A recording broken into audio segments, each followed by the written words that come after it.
Hi, and welcome to the Book Bar, where everything bookish is on the menu. I'm Anjanette Barr, and today I'm going to be reviewing To the Bright Edge of the World by Eowyn Ivey.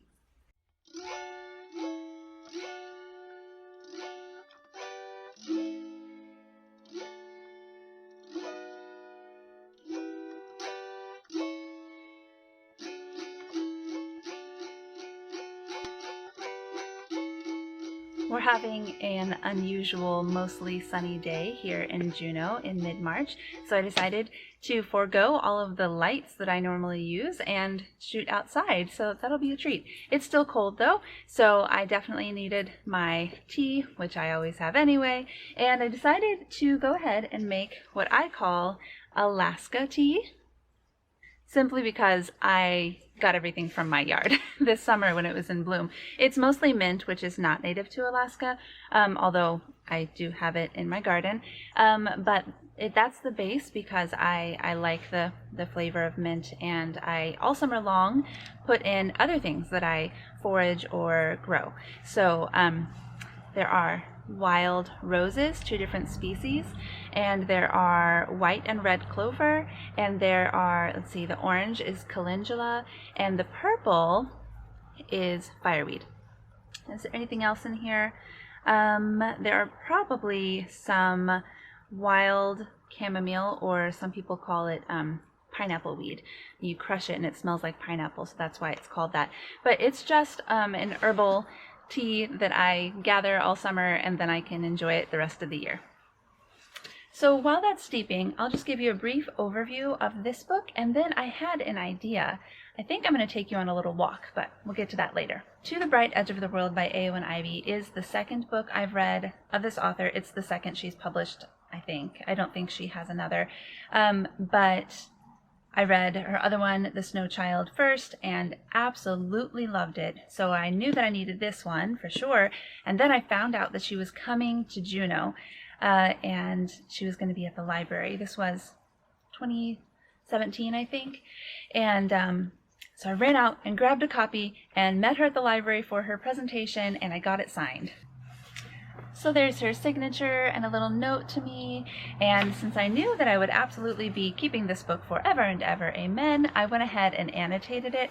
So as I'm flipping through, you'll see little highlights and notes, and I'm really looking forward to passing this along to a friend to borrow. I have a friend in mind, and seeing what she thinks about my annotations, because I've read books other people annotated, and it adds something. It's an interesting experience. So To the Bright Edge of the World is a historical fiction set in 1885, and it's written in an epistolary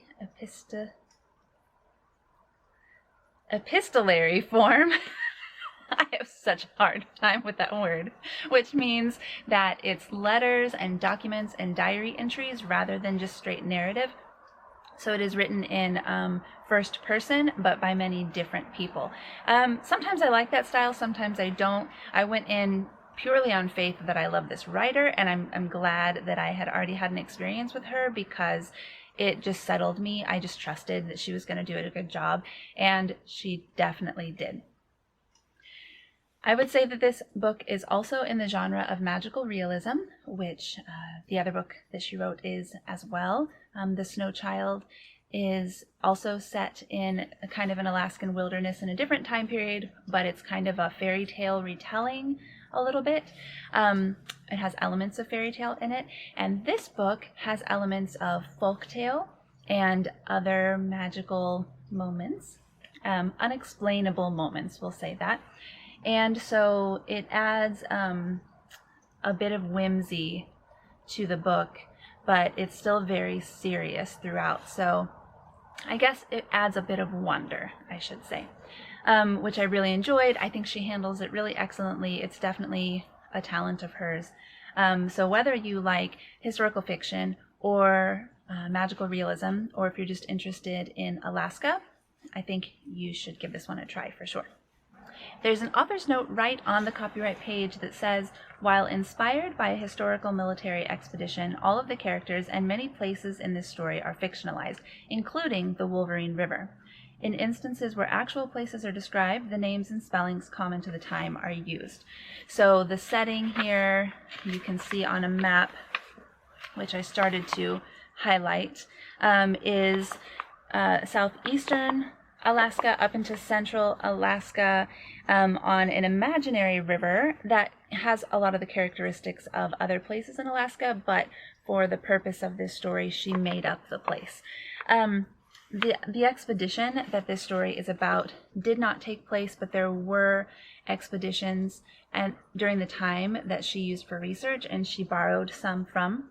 It definitely has the feeling of being a real place and a real event. So the story follows Alan Forrester, who is an Army lieutenant who is tasked with the job of mapping the parts of Alaska which have yet to be explored in 1885. And he chooses a team, and he is set to travel up this Wolverine River and over a mountain range into the part of Alaska that had previously been discovered from the western side, the Russia side, and then meet up with the more established trading posts along the way and go back to the U.S. with his findings. But the premise of the story is that many people have tried this before and no one has succeeded.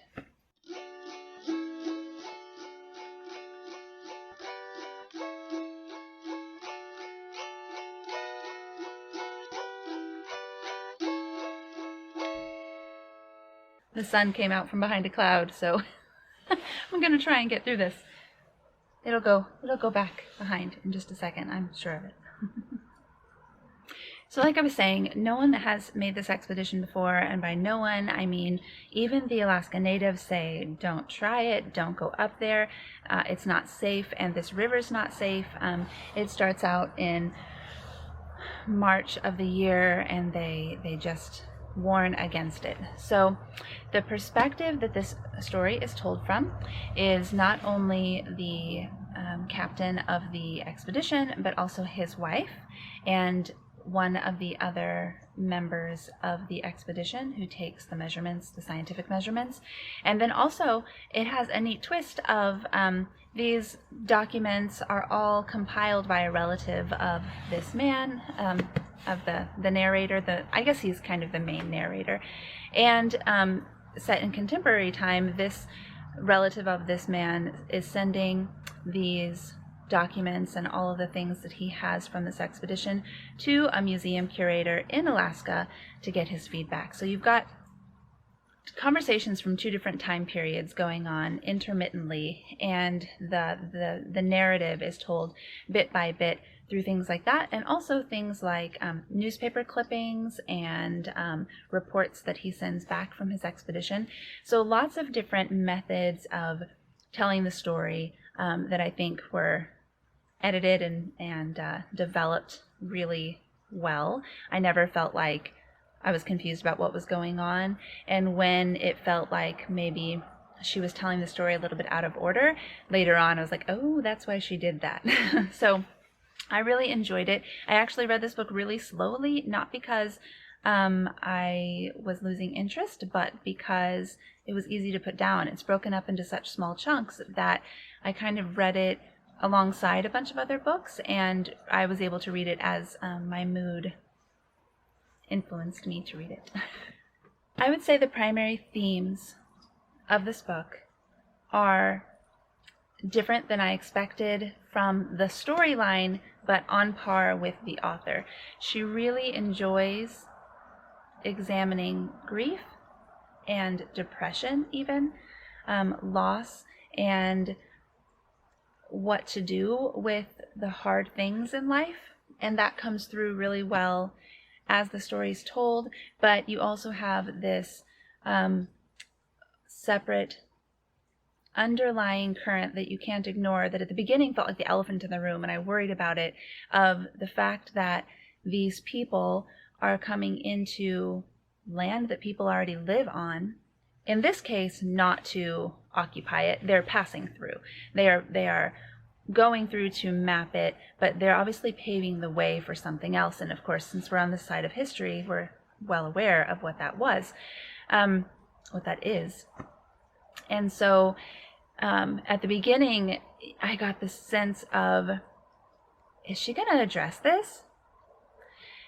Like, is this going to be something that's said outright, you know, what's going on here? Or are we just along for kind of an adventure, and that's going to continue to be unaddressed? And it's not too long into the narrative when you realize that she's addressing it almost in real time for most of the story. You're seeing this land and these people and the expedition through the eyes of the explorers. So you're seeing what they see, how they would have interpreted it and felt it. You know, you get beautiful descriptions of the scenery, of the land, of the traditions that they encounter, of the food and the animals, that really feel like they're coming from people to whom this land is wild and foreign. And you get just really straightforward explanations from the Native Alaskans as they communicate, not kind of like this forced, wise native trope, or this forced savage native trope. I didn't feel like she resorted to many stereotypes. And that's hopefully, and I think because Eowyn Ivey lives in Alaska, and she has her whole life, so she has definitely a feel for the place and a personal history. I don't know her life to know how much she needed to research and how much she already had experience with, but there's a sense of respect for sure. And this is where the magical realism comes in really strongly. Some of my favorite parts about this book are that extraordinary, unexplainable things happen, and she doesn't try to explain them. And in fact, there are some characters in the book who kind of try and get people to offer explanations. Like, no, but really, what's the scientific reason that just happened? And she doesn't offer pat answers. She lets it be what it is. I didn't personally feel like any of the magical realism was cheesy. I was super excited every time. I know that not everyone likes magical realism, but I think it was so fitting for this story because they were going into a world that was unknown to these white explorers and encountering things that the Native Alaskans understood and had names for and had explanations for that didn't make sense to the white explorers necessarily, but that were so foreign to these white explorers that it left them shaken each time that they encountered something new. So there is a sense where this is a straightforward explorer story, but it has so many richer themes and also interesting surprises. I won't spoil anything for you. But I did want to take a few moments and show you just a little bit of my backyard and tell you a little bit about how much fun it was to read this as a person living in Alaska, being able to envision just a little bit of what they saw and really be able to imagine what a hardship it would be to travel all the miles traveled in this story. And then I'd also like to read you a few of my favorite passages. I thought maybe I would take you on a little walk near my house to show you some of just an example of what the characters in this book may have faced, although there wouldn't have been a trail like the one I'm on. The area that I live in, Juneau, is further south than most of this story, but they begin near here in a settlement in southeast Alaska, much like Juneau 100 years ago, and they work their way further north. I'm going to turn the camera around here in a second and show you the beginning of a lake system that leads to our biggest and most popular glacier in the area. So this here is Dredge Lake. It's part of a larger system, and right behind those trees, you can kind of see a peak back there, is the Mendenhall Glacier. And just like the lake here, people walk out on the lake. Dobby, come! He wants to go. It's not safe. People walk out on these lakes, as you can see by footprints, out onto the lake, all the way up to the glacier, and they walk right into vivid blue ice caves. And so many moments in this book reminded me of this terrain that I am blessed to see every day, and made me even more terrified than I would have been if I had been reading it without the knowledge. You can see the difference between the white and the gray white. That's where a lot of the snow has melted. We're in mid-March right now, and this ice is not safe. A lot of it's all still frozen. A lot of it's not very thick, and you just have no way of knowing where the weak spots are. So no one in their right mind would be walking to the glacier right now, but that doesn't mean there aren't people doing it. I have actually been here for 8 years, and I have yet to see the ice caves, and part of me feels sad every winter when I see people making that trek, but the other part of me realizes that if I were out there, I would be thinking the whole time, I am a mile from the shore. There's ice below me, and there's cold water that I will not survive below that. And I don't think I would enjoy it very much, so I'll just settle for the beautiful photos.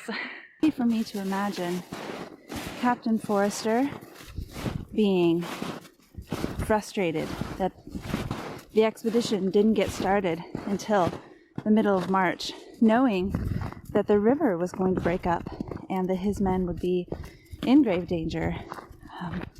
Even though the setting was further north, everyone knows just how treacherous the Alaskan ice is at any time, but certainly in the spring when it's starting to thaw. I thought I'd go ahead and read you some of my favorite lines from the book while we're out here. I refuse to assume a long, dreary life. I would place all my faith in something mysterious and joyful and surprising, even if it fails me in the end. I have become too mindful of suffering and darkness. They attend me even when I bid them not to, like scavenger birds perched and waiting for the calf to die. And when I seek a finer grace in the day, some essence of love and life, the light fades beneath my eyes. I will let this grief sharpen my gaze, polish and shape it, until it becomes a magnifying lens through which I might yet see. It doesn't matter what draws explorers, wealth or fame or military power or even genuine curiosity. They alter a place just by traveling through it and recording what they see. It is a paradox, though. Where can we go to learn about Alaska's people, how they lived and worshipped and dressed and spoke before living memory? The explorers are witnesses to the before.